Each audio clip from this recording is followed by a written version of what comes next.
The Book of Soyga, a 16th-century magical grimoire that no one could decipher for 400 years. John Dee was one of the most remarkable figures of the Elizabethan age. Mathematician, astronomer, navigator, alchemist, and the personal astrologer to Queen Elizabeth I, he was the model for the character of Prospero in Shakespeare's The Tempest. He owned the largest private library in England. He corresponded with the leading scientists and philosophers of Europe.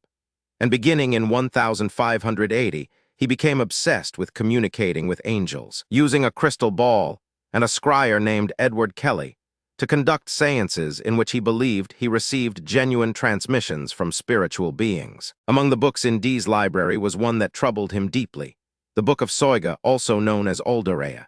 It was a grimoire, a book of magical knowledge filled with conventional astrological and magical text, but also with 36 tables of letters, each 36 by 36 in size. The tables appeared to encode something, but Dee could not determine what. He tried for years to decipher them. He asked his angelic contact, the entity he called Uriel, what the tables contained. The response he recorded was alarming.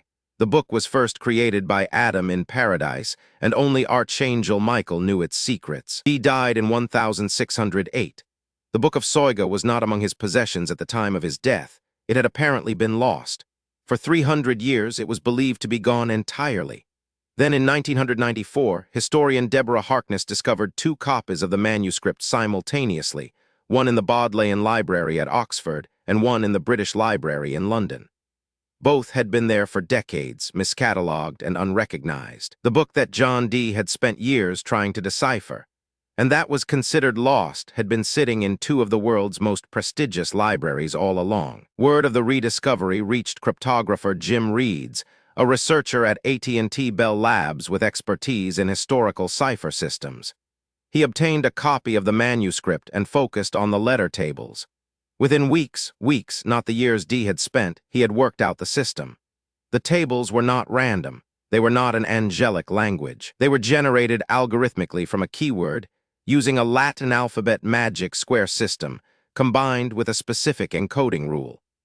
The key word for each table was the name of an astrological or magical concept from earlier in the book itself. Revelation of the algorithm raises a fascinating question: who created the tables and why? The algorithm is not simple. It required significant mathematical knowledge to design.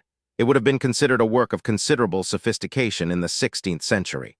But the tables, once decoded, do not contain a secret message or hidden wisdom.